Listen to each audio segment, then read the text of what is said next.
ابرہہ یمن کا حکمران تھا۔ اس نے یمن میں ایک عالیشان کلیسا تعمیر کر کے یمن کے لوگوں میں یہ اعلان کرا دیا کہ آئندہ کوئی شخص حج کے لیے مکہ مکرمہ نہ جائے اور اسی کلیسا کو بیت اللہ سمجھے۔ اس اعلان سے عرب کے لوگوں میں غم و غصے کی لہر دوڑ گئی۔ پھر ان میں سے کسی شخص نے رات کے وقت اس کلیسا میں جا کر گندگی پھیلا دی۔ ابرہہ کو جب یہ معلوم ہوا تو اس نے ایک بڑا لشکر تیار کر کے مکہ مکرمہ کا رخ کیا۔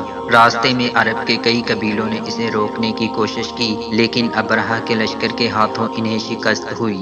آخرکار یہ لشکر مکہ مکرمہ کے قریب ایک جگہ پہنچ گیا۔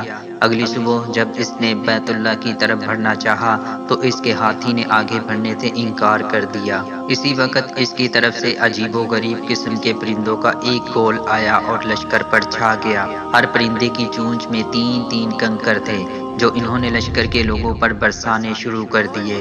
ان کنکروں نے لشکر کے لوگوں کے جسموں کو چیر کے رکھ دیا۔ یہ عذاب دیکھ کر سارے ہاتھی بھاگ کھڑے ہوئے۔ لشکر کے سپاہیوں میں سے کچھ وہیں ہلاک ہو گئے اور کچھ جو باغ نکلے وہ راستے میں مر گئے۔ ابرہہ کے جسم میں ایسا زہر سرایت کر گیا کہ اس کا ایک ایک جوڑ گل سڑ کر گرنے لگا۔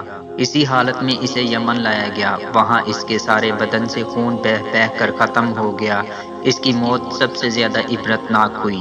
اس کے 2 ہاتھی مکہ مکرمہ میں رہ گئے تھے جو اپاہج اور اندھے ہو گئے۔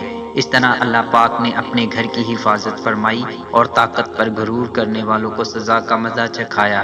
قرآن پاک کی سورہ فیل میں اللہ پاک نے اس واقعے کو یوں بیان فرمایا، کیا تو نے نہ دیکھا کہ تیرے رب نے ہاتھی والوں کے ساتھ کیا کیا؟